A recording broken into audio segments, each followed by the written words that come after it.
Τώρα θα καλέσω στο βήμα τον καθηγητή, τον διακεκριμένο καθηγητή κ. Πελέ, αλλά πριν το καλέσω, θα ήθελα να πω λίγα λόγια για το ποιος είναι ο κ. Πελέ.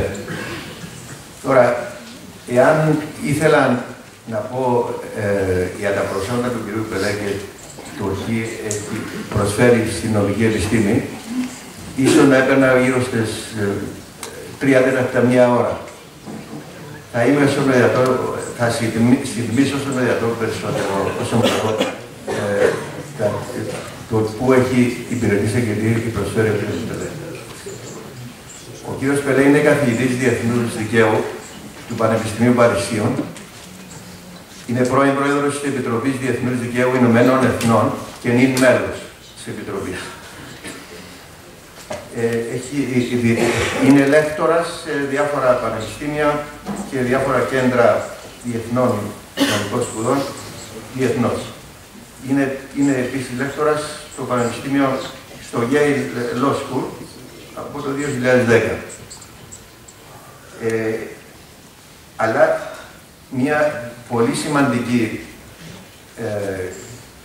προσφορά του κυρίου Πελέ είναι οι 45 υποθέσεις που νομίζω είναι ρεκόρ που έχει αναλάβει ενώπιον του Διεθνούς Δικαστηρίου των Ηνωμένων Εθνών. Έχει αντιπροσωπεύσει την Ιαπωνία το 2010. Έχει αντιπροσωπεύσει την Ελλάδα από το 1995 μέχρι το 2008 σε διάφορες υποθέσεις. Έχει αντιπροσωπεύσει την Ρωσική Ομοσπονδία και πλήστες άλλες χώρες σε 45 υποθέσεις. Λοιπόν, αυτός ο διακεκριμένος καθηγητής και νομικός σύμβουλος είναι σήμερα μαζί μας και έχουμε την τιμή να ακούσουμε τη γνώμη του για το θέμα του οργανικού βάσης. Τον καλώ στο βήμα.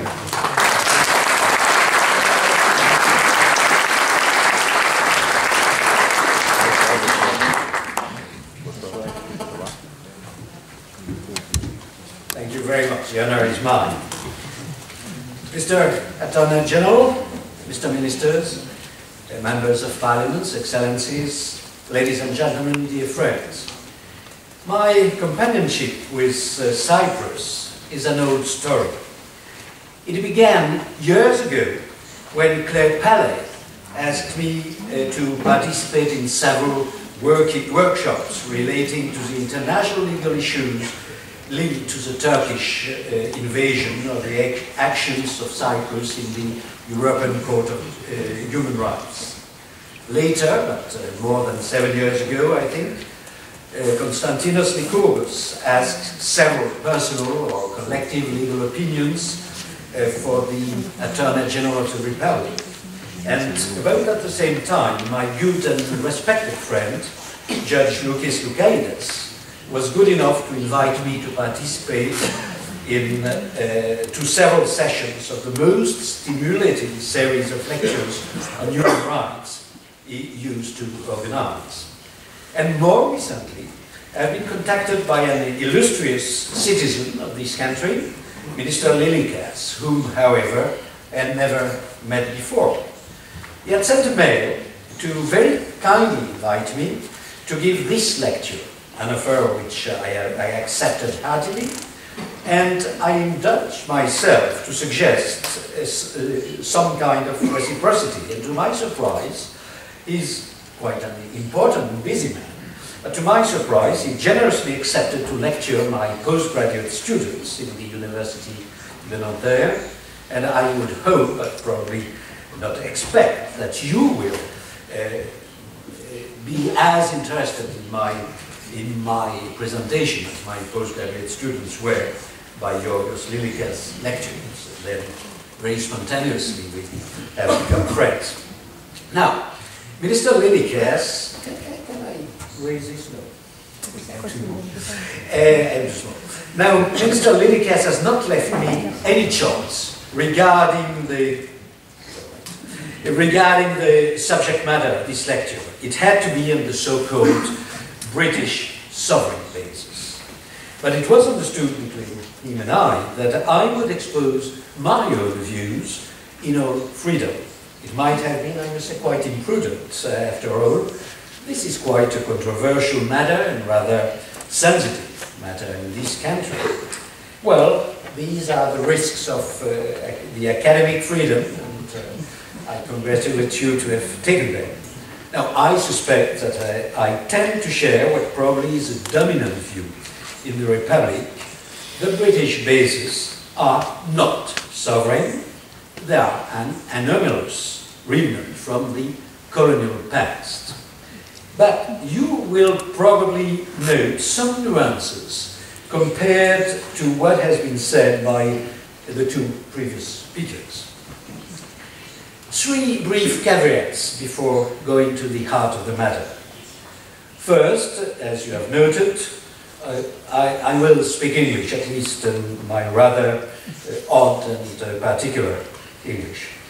I would certainly have preferred to the Aeschylus language, but unfortunately I don't speak Greek, and I'm afraid that the ancient Greek that I learned at school is not of great help to discuss the sovereign basis arrays. And Yorgos Lilikas and myself thought that it might be preferable to use the actual lingua franca before the time of Chinese comes, than the now more provincial language of Molière or de Gaulle. Second, even though I am conscious that my topic has a heavy political and emotional charge in this country, I will exclusively place myself from the point of view of law, and more precisely of public international. Better than English, internationally the only language I really know, I can really speak. And I have to say also that I am not a EU lawyer, and that I might miss some aspects of recent developments of my topic in European law.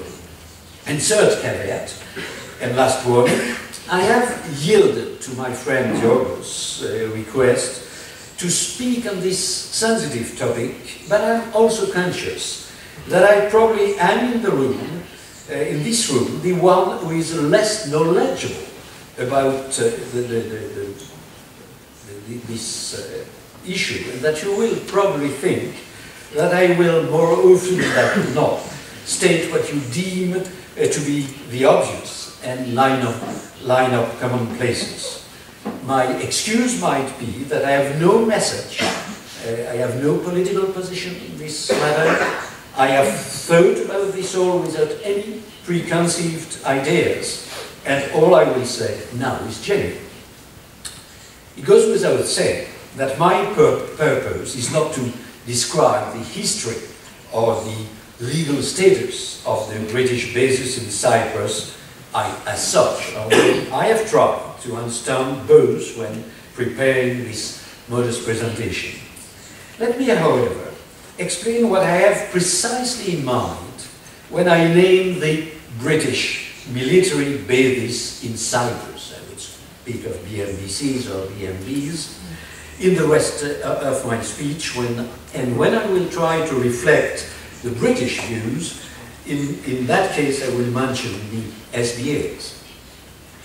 As indicated, as early as Article 1 of the Treaty of Establishment, the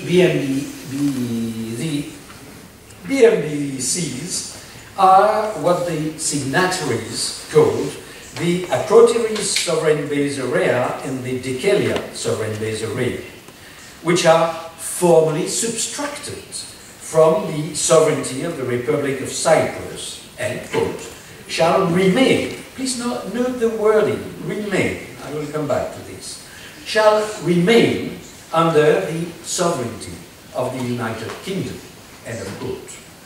And in Article 3 of the Treaty of Guarantee, the Republic of Cyprus, Greece and Turkey declare that they, quote again, undertake to respect the integrity of the areas retained under United Kingdom sovereignty at the time of the establishment of the Republic of Cyprus, and guarantee the use and enjoyment by the United Kingdom of the rights to be secured to it by the Republic of Cyprus in accordance with the treaty concerning the establishment of the Republic of Cyprus signed at Nicosia on today's date, end of quote. The precise status of the SBAs, and it is in effect quite precise, even if it leaves open quite a large range of issues. The status, the limits, the status of the British forces, all this is specified mainly in annexes A, B, and C to the Establishment Treaty.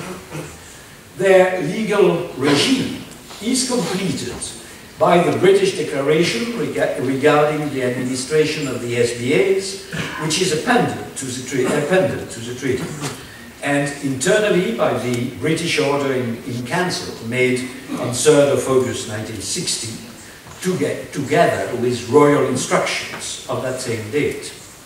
But I would suggest that when discussing the BMDCs, we should have a broader approach, since besides the sovereignty, I will discuss the word later, the sovereignty over the territories of the BMDs, the annexes to the Establishment Treaty grant to the UK a variety of rights and facilities regarding, for example, the use of Cyprus roads or ports, or overflight in Cyprus airspace, or the establishment of flights and aids to navigation on the territory of Cyprus outside the bases.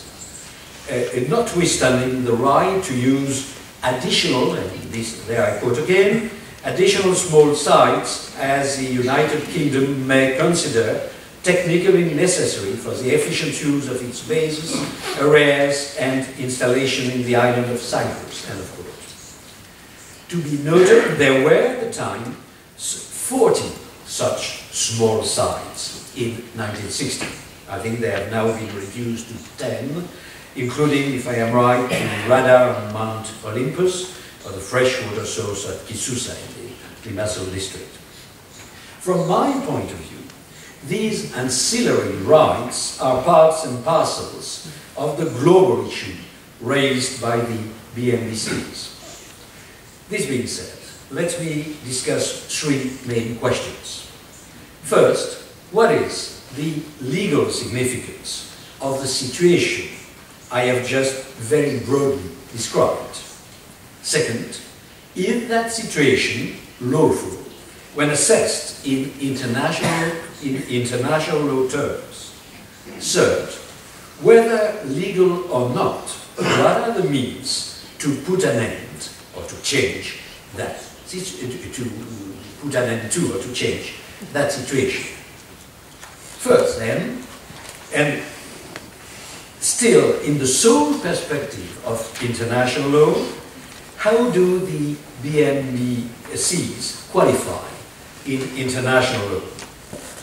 As we have just seen, Article 1 of the Establishment Treaty expressly provides that the SBAs, quote, shall remain under the sovereignty of the United Kingdom, and they are expressly named sovereign base areas in Article 2. While in Article 3 of the Treaty of Guarantee, Cyprus and the two other guarantors, quote, undertake to respect the integrity of the areas retained under the United Kingdom's sovereignty, again, sovereignty, end of quote, together with other rights secured to the UK by the Treaty of Establishment. Then, sovereignty. However, things are less clear for two main reasons.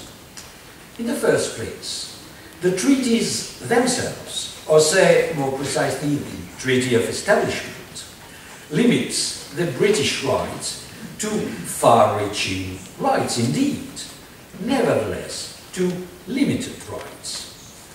Generally speaking, the rights belonging to the UK under the treaty are not inherent rights linked with sovereignty and simply recognized by Cyprus. They are functional rights linked with the purpose, the only purpose, of the establishment of the BMBCs, that is, their defense, or more generally, their military object. Without entering into great details, let me list the main limitations. Not only the rights enumerated in Annex B on the small sites are accorded to the United Kingdom by the Republic of Cyprus, this is Article 2.1, but also the duty to cooperate under paragraph 2 of Article 2 is limited to, quote, the security and effective operation of the military bases. And this is so. The bases are military, and the British rights on them are exclusively but for military purposes only. Appendix O of Command Paper 1093 of 1960, which, if I am not mistaken, was the object of an exchange of notes between Cyprus and the UK, and is therefore a binding treaty instrument.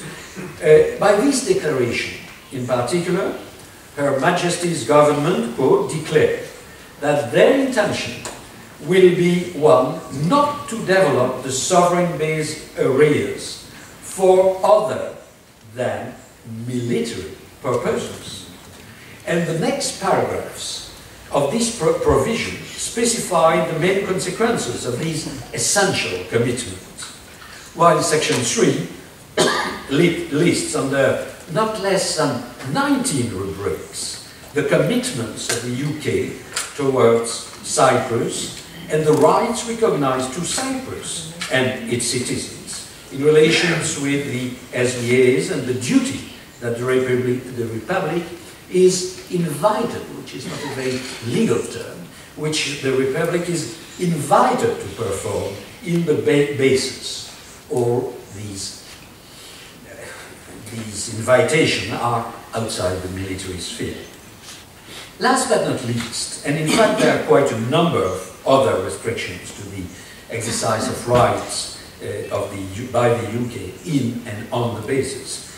It is interesting that Appendix P to Command Paper 1093, also the object of an exchange of notes between the two states, provides for an obligation upon the UK to transfer the SBAs to the Republic of Cyprus in all or in part, quote, in the event that the government of the United Kingdom, in view of changes in their military requirements, very important expression, in view of changes in their military requirement, should at any time decide to divest themselves of the aforesaid sovereignty of effective control, an expression which might deserve some comments if I had more time.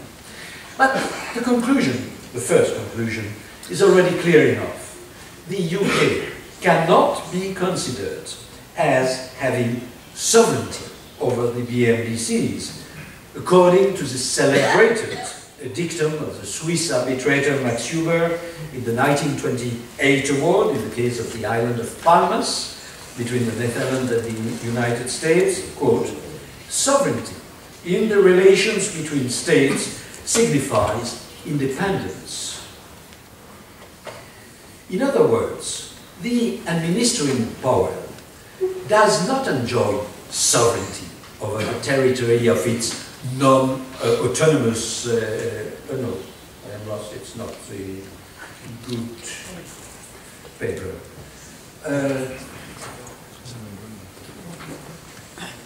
Yes, sorry.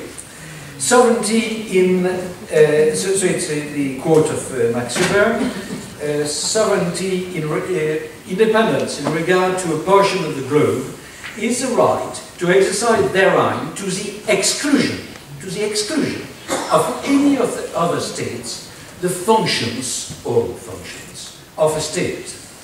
This is usually accepted as stating that the sovereignty of the state has two components. completeness and exclusivity. In other words, a state enjoys on its territory all the competences recognized in international law and has an exclusive right to exercise or to delegate these rights.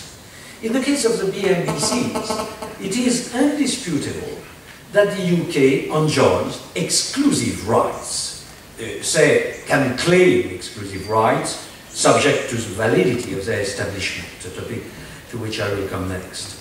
But as indisputably the rights in question are limited, military exclusive, functional, sovereignty is just inimical to functionalism.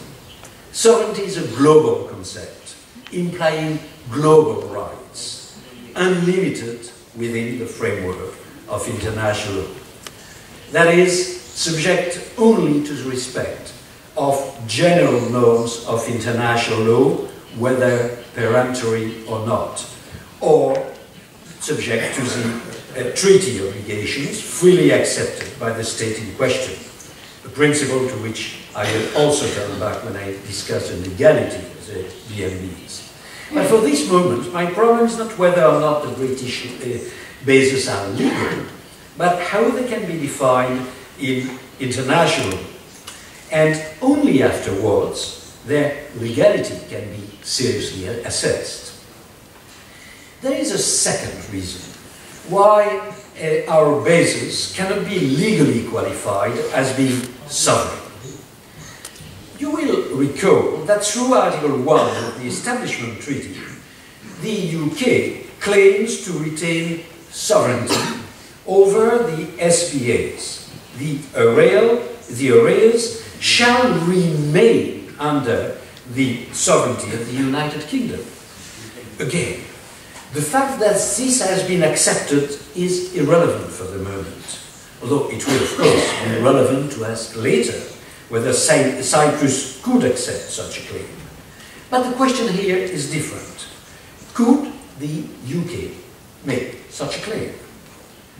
The clear answer to this question is definitely no. To make a long story rather short, since 1925 and until its independence, or 1940, these are subtleties of British law which I don't quite understand, but it doesn't matter. So since 1925 for sure, and until its independence in 1960, Cyprus was a colony of the British Crown.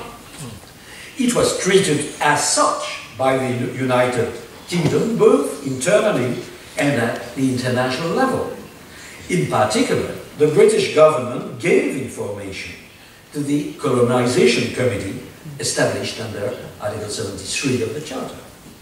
And it happens, and this is the important point, that, quote, and I quote one of the most important resolutions of the General Assembly of the UN, that the territory of a colony or other non-self-governing territory has, under the Charter, a status separate and distinct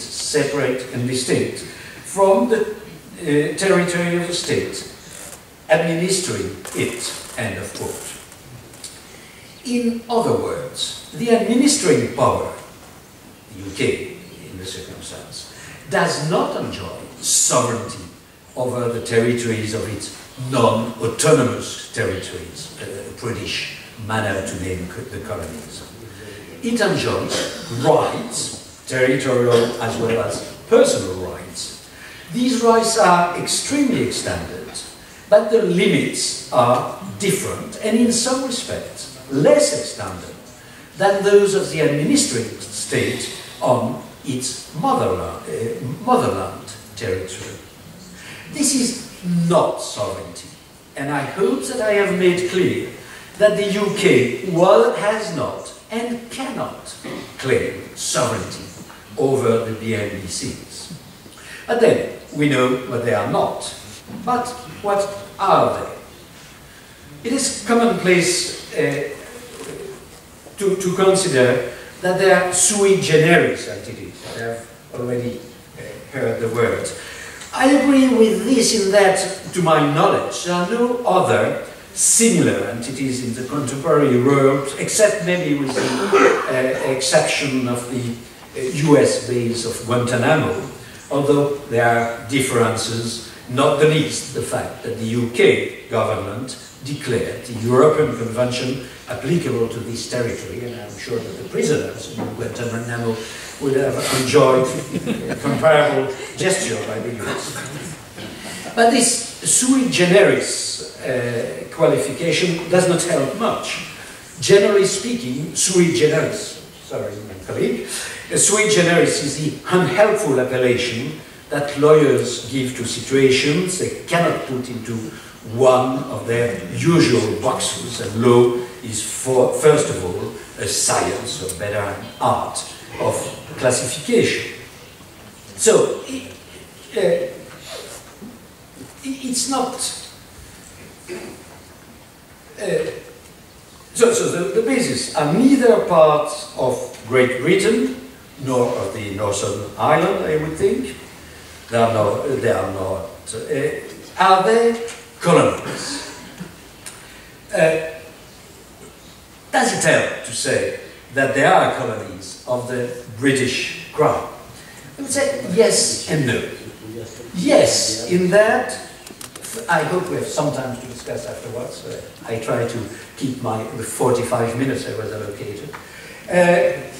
Yes, in that, first, it does coincide to the official status of the BMBs in British law.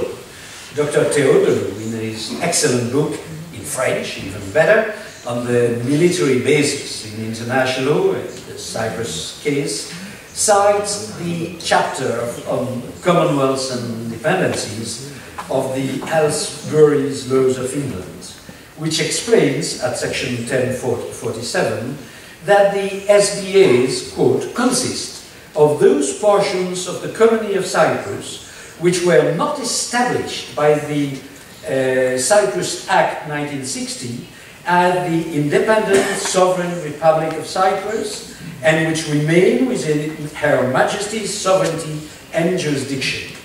Note, here it's jurisdiction, and I've quoted sometimes I say, and control. They are to be regarded, and this is what is important for us now, as constituting a colony acquired by conquest or cession as from 5th November 1940. End of quote. Yes, also, it is interesting to say it is a colony in some respect, in that it confirmed that at best, or at worst, the UK cannot claim full sovereignty, and this means sovereignty to court, since sovereignty is full or does not exist. The UK cannot claim sovereignty over the BMBCs. Administering powers do not enjoy, as I have just said, full sovereignty over their colonies. But on the other hand, the BMBs are very special colonies. This is particularly so because, first, contrary to what they have usually graciously done and still do concerning their other, put it in inverted commas, colonies, the British do not report on the BMBCs to the Decolonization Committee in the UN. And I would think for good reasons. These very specific colonies have no population properly said. Indeed, they are inhabited, but only by two categories of persons: the British military and their families, or Cypriot citizens. And reporting to the UN has been instituted with the view of protecting the population of the territories in question. Both categories of inhabitants of the BMBCs have their natural protector, the UK for their militaries, Cyprus for the Cypriots. And in this respect, and still leaving Guantanamo apart, the only case of a territory without real nationals is, I think, the Vatican, but the comparison does not lead us very far. More generally, it is obvious that in many respects, the British government does not treat the inhabitants of the BMBCs as British citizens or British subjects, whether in matters concerning nationality or taxes or import of goods, etc. And in 2005, the British Court of Appeal, in the case of Saga versus the Ministry of Defence, they are under the control of the Ministry of Defence, not the Commonwealth Office or the Colony Office. Then the Court of Appeal, in that case, went as far as denying that the 1976 Racial Discrimination Act was applicable in the SBAs.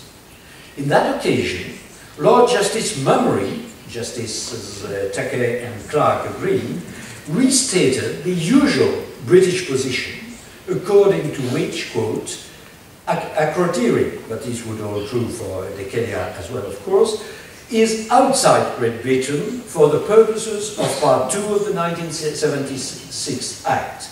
It came into existence as a sovereign base area as a result of the Cyprus Act and the creation of the Independent Republic of Cyprus. It is a territory of the Crown.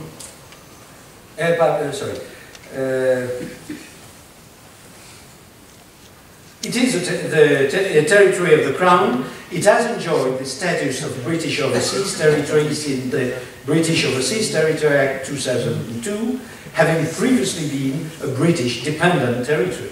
That status does not, however, make the sovereign base area part of Great Britain for the purposes of the 1970 Act. End of quote. So, I have no positive explanation to give you. They are not under the sovereignty of the British Crown. They are not real colonies.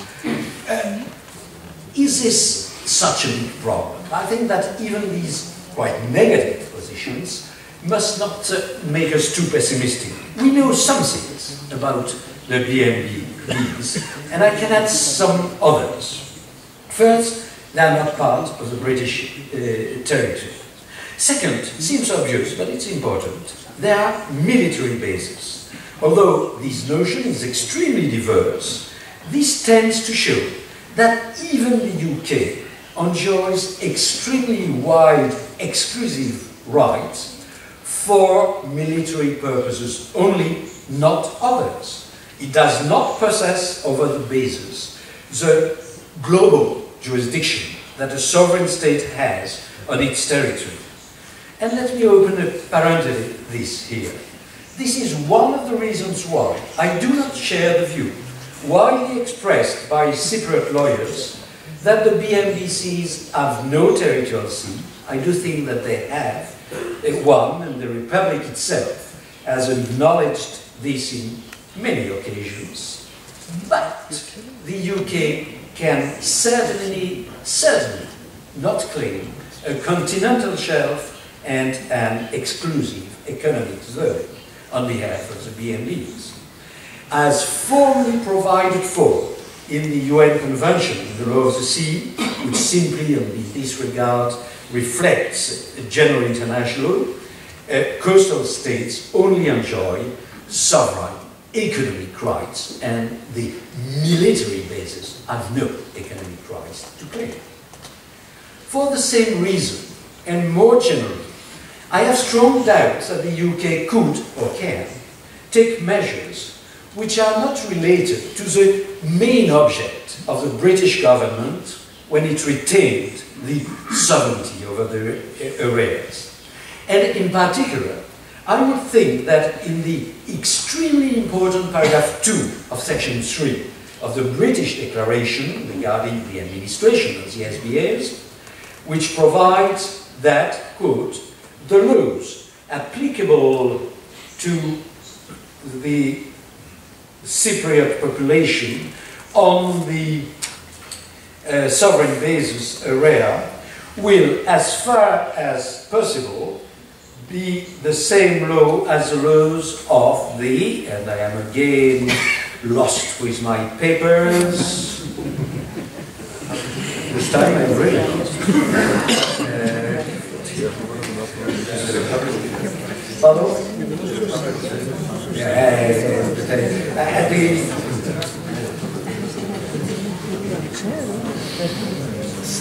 I'm very sorry. Which page?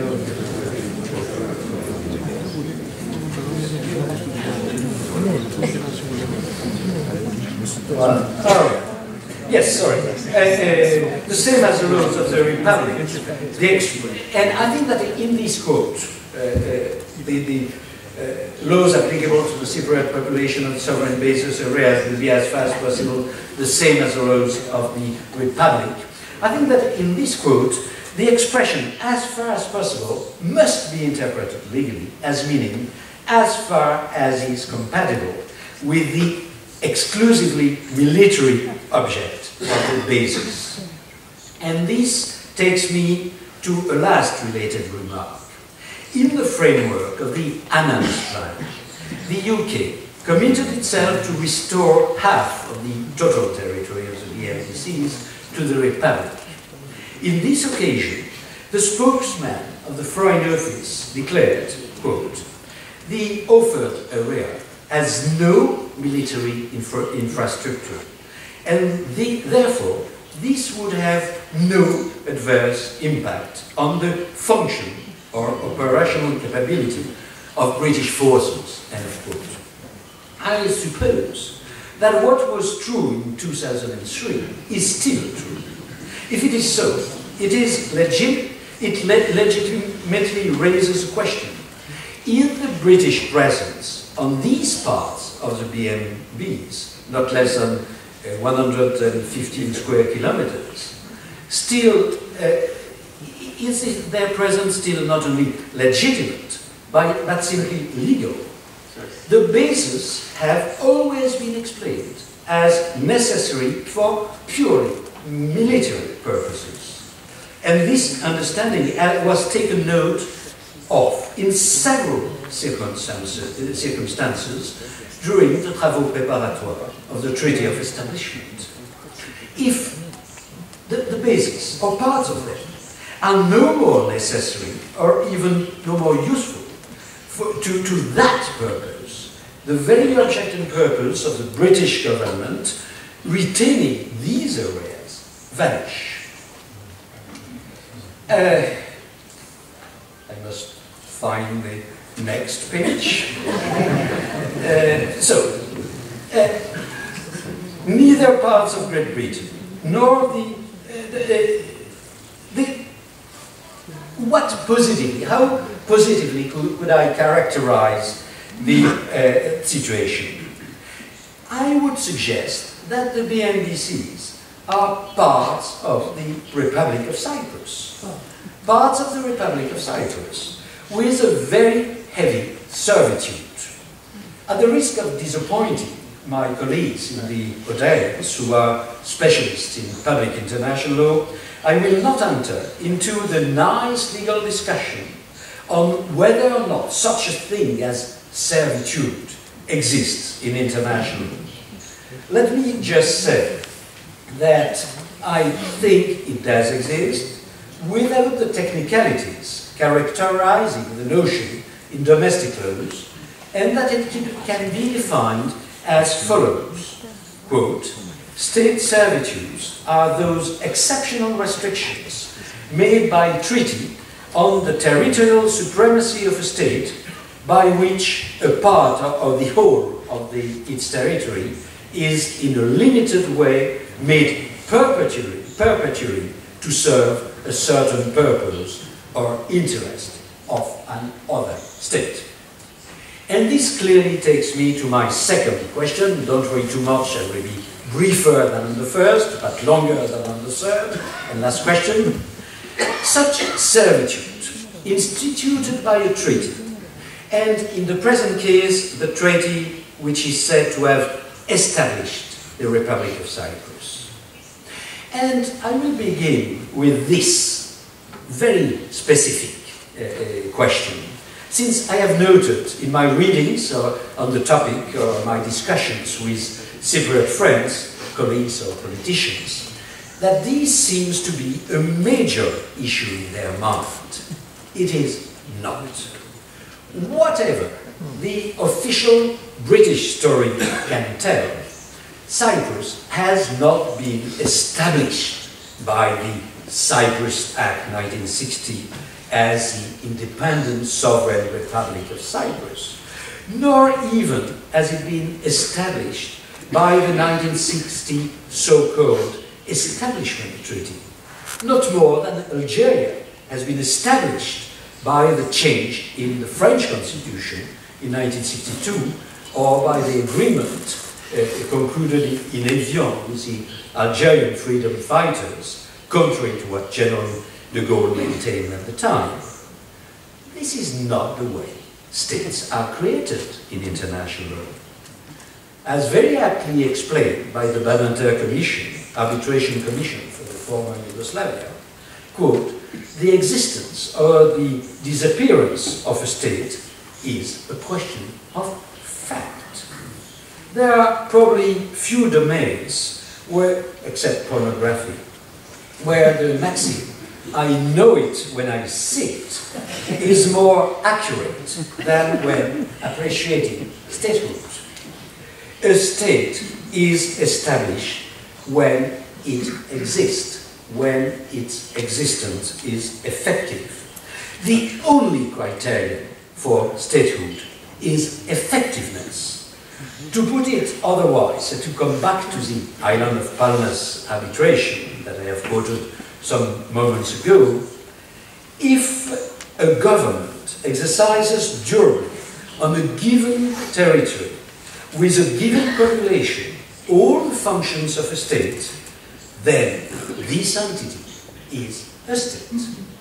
There is no question that an independence agreement can deeply facilitate the establishment of the newly sovereign entity. And that is a much more civilized way for creating a state than a war of liberation or secession. But from the point of view of public international, this is that and only that. The new state, successor state if you wish, is not established by the gracious will of the former territorial state, of colonial state, the predecessor state. It is established because it exists, because it performs exclusively, because its government performs exclusively the function of a state on the territory in question. Therefore, and on this I have not the slightest hesitation, the wrongly named Establishment Treaty has established nothing except maybe the BMBs. To this I will come back again. And certainly not the sovereign, independent, both words are synonymous, one is more pedantic than the others. Certainly not the Republic of Cyprus as an independent sovereign state. I do not suggest that independence agreements in general, nor for the moment the 1960 so-called Establishment Treaty in particular, are or is not valid. What I simply say, and again without the shadow of a doubt, is that these kind of agreements never create a state. They can only make its effectiveness possible or reinforce it. And the Nicosia Treaty has not created Cyprus, which is a fact, an effectivity, an effective reality, not more nor less than the Dayton-Paris Agreement has created Bosnia and Herzegovina, for example, or the London Treaty of 1830 has created Belgium. You know how it will be discreated. And of course, this is quite important for our problem. It means that the validity of the Establishment Treaty is of strictly, and I really stress that, is of strictly no importance at all. No importance at all in respect to the existence of the Republic of Cyprus. And this also means that if we were to find that the treaty is not valid, this will be of no consequence at all, as far as the very existence and statehood of the Cyprus Republic are concerned. Moreover, but this is more technical and I only mention it in passing, it can be sustained that the provisions of the Establishment Treaty concerning the SBAs are separable from the rest of the treaty. According to Article 44 of the 1969 Convention on the Law of Treaty, which is, I dare say, part of what I would call the constitution of the international society. So, according to this extremely important treaty, 3 conditions must be met for separating one or some provisions from the rest of the treaty.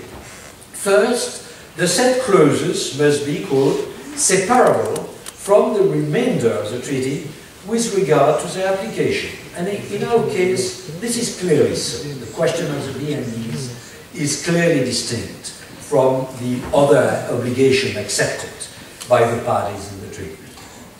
I have no more hesitation to consider that the third condition is met, the continued performance of the remainder, which is not related to the basis, the remainder of the treaty would certainly not be unjust. It might be considered that it would be more just. Things are less evident in respect to the second condition mentioned in Article 44, paragraph 3 of the Vienna Convention, since it might appear that acceptance of the provisions of the SBAs was an essential basis for the consent of the UK to be bound by the treaty as a whole. This, to say the truth, seems to have been the case, even though I have not complete knowledge of the drafting history of the treaty. It seems that in the mind of the British negotiators, this was, from their side, the main element of the global quid pro quo on which their consent was given, and the Cypriot negotiators were quite aware of this. But this leads me to one remark and one further question. The remark is just a reminder. Even if the provisions of the on the BMBCs were seen as non-separable, the termination, even maybe the retroactive termination of the Establishment Treaty would not put into question the independence of Cyprus or the process of succession of states which has been agreed between the parties.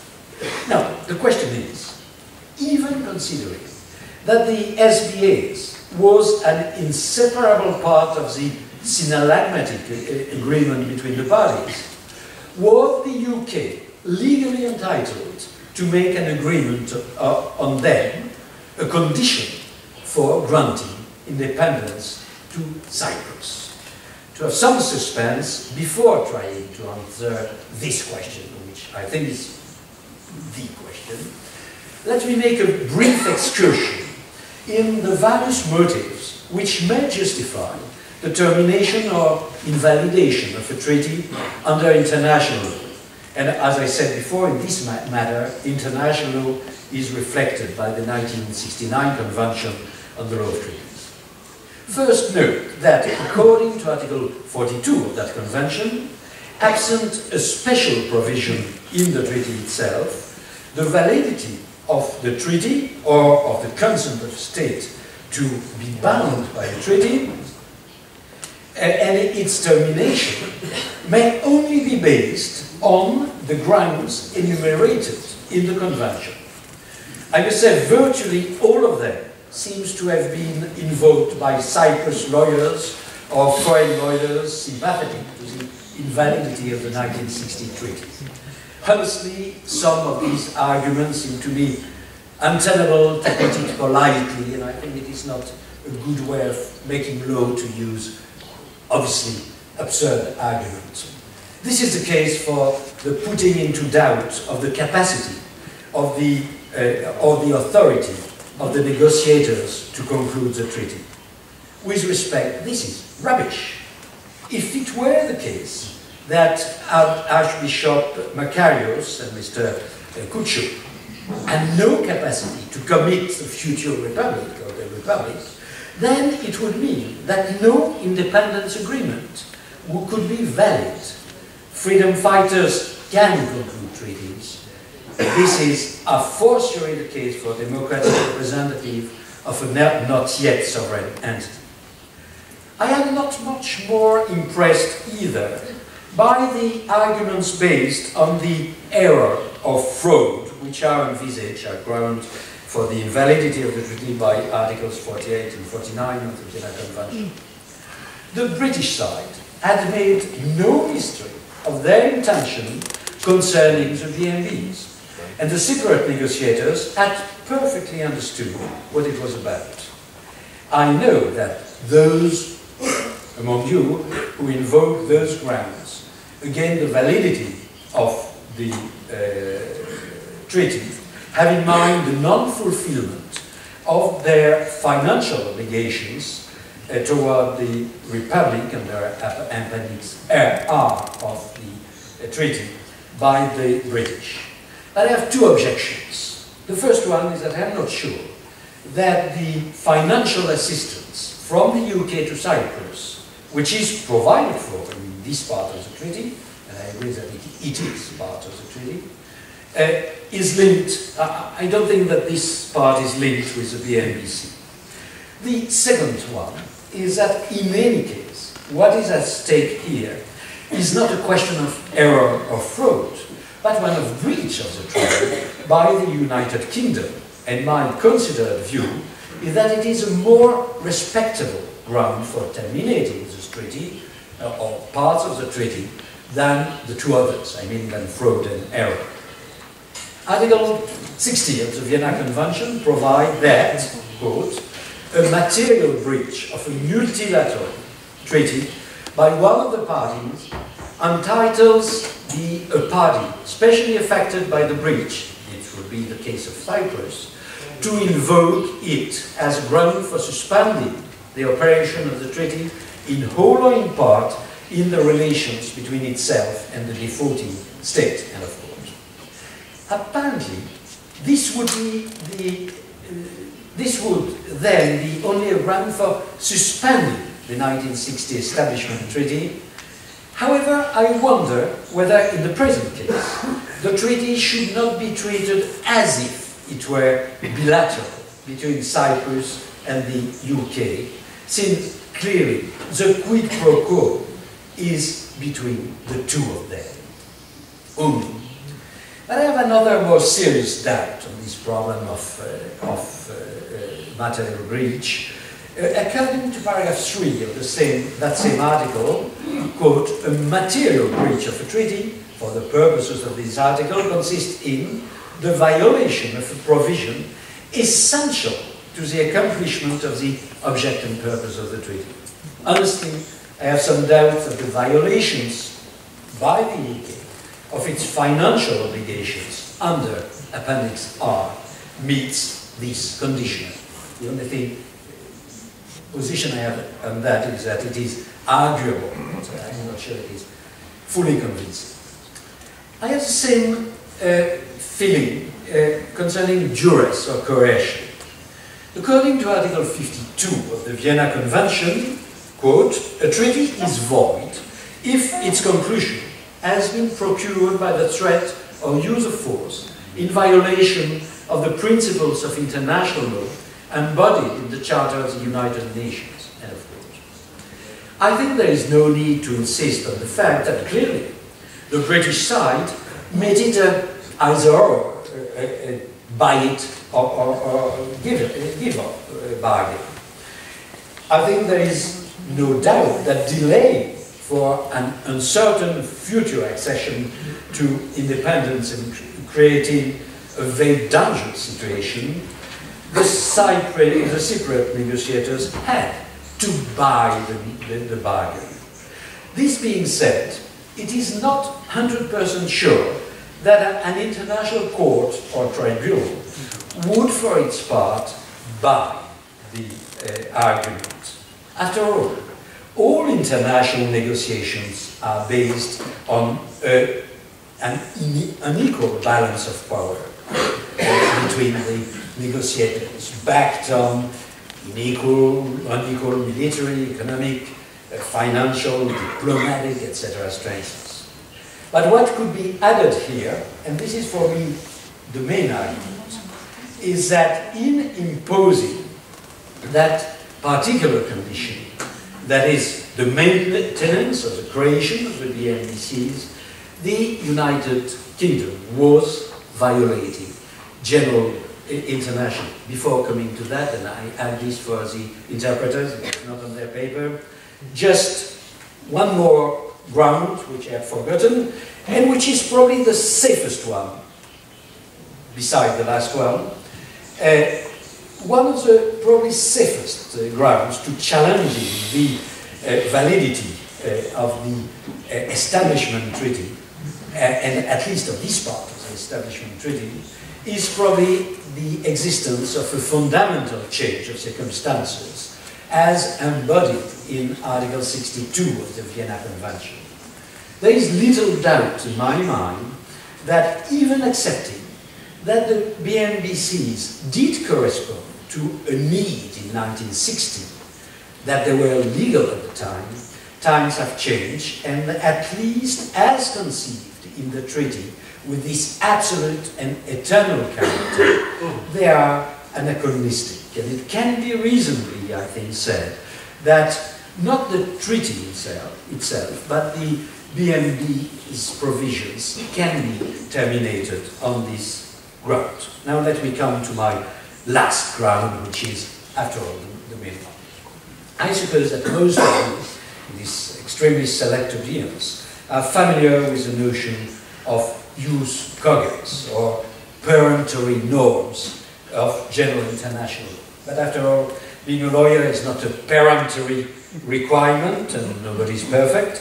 So let me then just briefly recall that while states are free to reject in a treaty the application of normal customary rules, they cannot adopt provisions which are in contradiction with such peremptory norms. Article 53 of the 1969 Vienna Convention on the Law of Treaties provides, and I quote, "A treaty is void if, at the time of its conclusion, it conflicts with a peremptory norm of general international law. For the purposes of the present convention, a peremptory norm of general international law is a norm accepted and recognized by the international community of states as a whole as a norm from which no derogation is permitted and which can be modified only by a subsequent norm of general international law having the same character." While it would take me too much time to elaborate much, but this could be a full topic for another lecture, I think that it can be confidently accepted that all people have a right to self-determination. Concerning more particularly colonial people, this right includes a right to accede to full sovereignty, that is, to statehood. Since Cyprus was a colony in 1960, this confirms and reinforces my argument that the Republic does not hold its independence from the Establishment Treaty, but it was as of right. And this is the most important point for that, what I am discussing now, this accession to full sovereignty must be obtained within the colonial borders before the independence.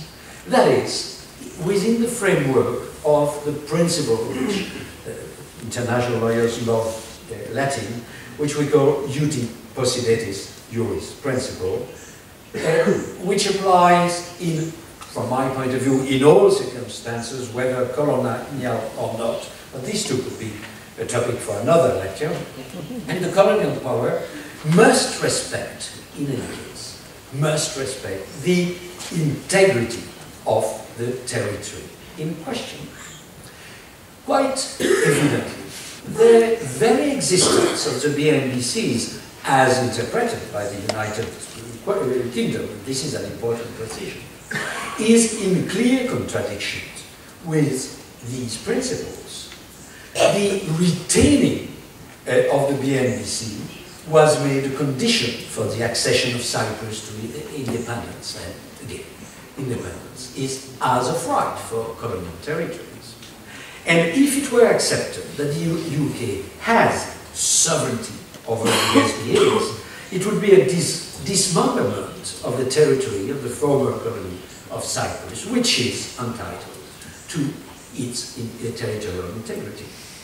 And at least both these elements are incompatible with the principle I have briefly described 1 minute ago.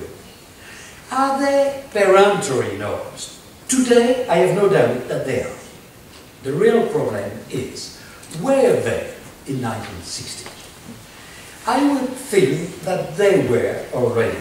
The famous General Assembly Resolution 1514-50, which is called the Charter of Decolonization, was adopted precisely in 1960. It very clearly includes these principles, and I think personally that they were, at the time already, recognized by the international community of states as a whole as norms from which no derogation was permitted. However, I accept that this is debatable. Then suppose I am wrong and that they had not this character at the time. I think that it does not radically change my conclusion.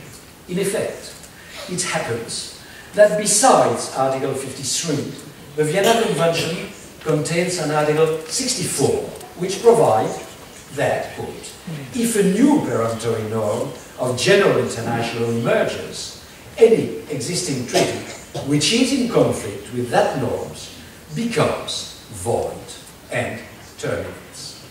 Although I do not underestimate some underlying problems, including what lawyers call in their jargon intertemporal law, I think that this provision could apply.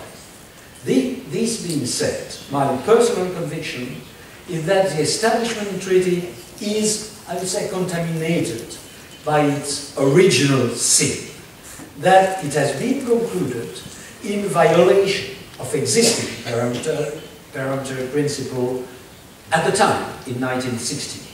And that for this reason, it can be considered as null and void. And unfortunately, in such a case, and I say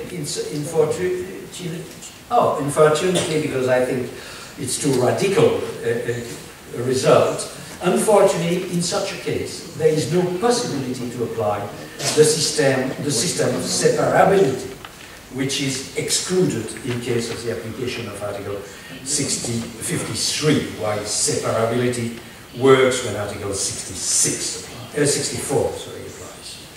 Another important issue is that in several occasions, Cyprus has in fact accepted, again I must say, the existence of the BNBCs. This certainly creates some legal problems. However, I would tend to consider that if the treaty is contrary in part or in all to peremptory norms, this does not change the conclusion. It is not because you confirm obligations and rights which are contrary to peremptory norms that they become more legal. So I would think that even though it is problematic, and I regret that, for you that Cyprus has reconfirmed the basis and called their sovereign basis, my view is that it doesn't change my demonstration if you agree with it. And I come at last to my third and last question. I will be very brief, don't worry. What can be done? I will be brief since this is less legal than political, and definitely I am nothing but a lawyer. But lawyers are still, I think, in their role when they expose various possibilities, being accepted that then it belongs to the politicians, and sometimes directly to the people, to decide. There are indeed several options. The first is to do nothing. After all, the situation as it is has lasted for 50 years. It has created a problem, but after all again, seen at least from abroad, no major drama, and everybody, including the Parliamentary Assembly of the Council of Europe, recognizes that, quote, the British authorities in charge of the administration of the SBAs, by and large, that's true for all states, by and large, treat the local population with respect, end of quote. And I must say that the presence here tonight of the British ambassador and of high authorities from the administration of the MBCs are marks of openness, of care, of concern. Well, now, if things are to move, there are two main options. Either both parties renegotiate the aspects of the Establishment Treaty relating to the MBCs, or Cyprus acts unilaterally. Concerning the renegotiation of the treaty, legally speaking, the main issue is, what about the two other parties? My view is that it is not a major problem.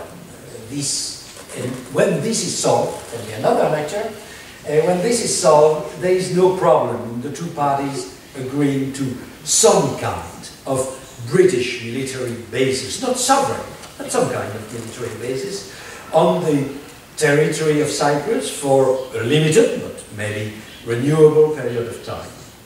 And such a renegotiation could be the occasion to, which has not been sized by when Cyprus became a member of the European Union, to modernize the rules applicable to the basis, to clarify some aspects, for example, regarding the maritime rights of the British parties, and to fill some gaps. And I would think that a good entry point to negotiations might be proposed, it might be the proposed, then withdrawn offer by the British government to relinquish parts of the BNBs having no more use for military purposes. But again, as a matter of principle, there is no legal objection against accepting some kind of military basis on a sovereign state territory, but not sovereign basis. The other possibility is for Cyprus to act unilaterally. I have, of course, excluded any plan to use force, whatever its form.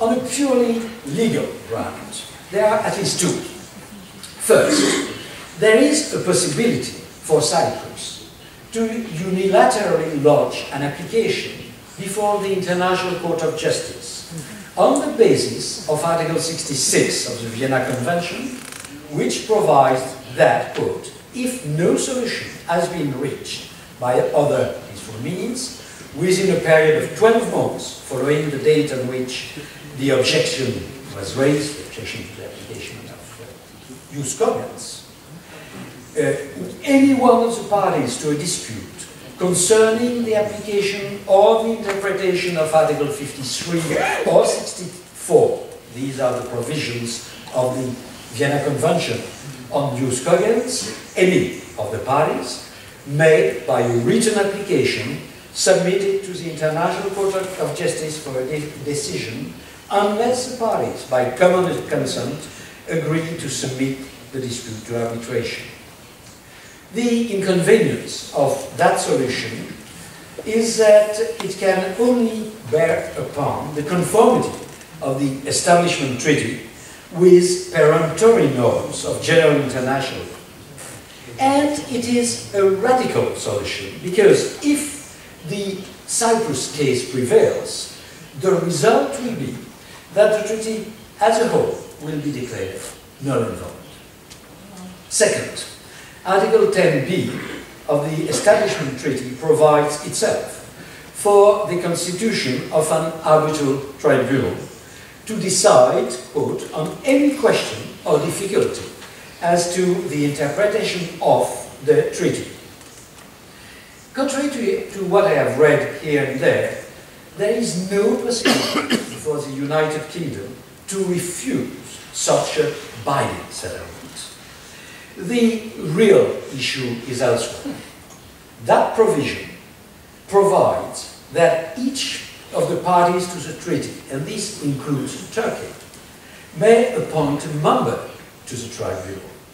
And I suppose that in the present circumstances, it would be difficult, to say the least, for Cyprus to submit itself to an arbitral court comprising a Turkish citizen or even a non-Turkish arbitrator but appointed by your Turkish friends. If this is so, the only possibility would be to negotiate with the UK an alternative means of settlement. I must add that even if the existing provision were to be used, the tribunal, the arbitral tribunals, could only be sized if an agreement cannot be reached by negotiations. But I must say, and it's my last words, I must say that speaking of negotiations, I'm really surprised that while the Cypriot party seems to be very upset by the issue of the BMDCs, it seems that in reality it has never tried to start negotiation.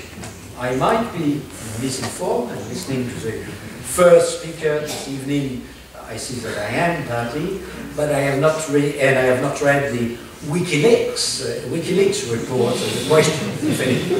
However, I have the feeling that things have come to a point where some kind of bona fide negotiations with a view to coming to a result are necessary.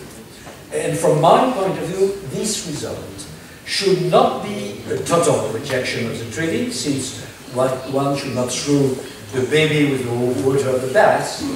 And I must say that beside the BNDS, I do not see the Establishment Treaty as calling for total repudiation. But I am not sure that lawyers should expose their feelings. We are supposed to expose legal rules and principles, not feelings, and have better stop. So thank you very much for your time.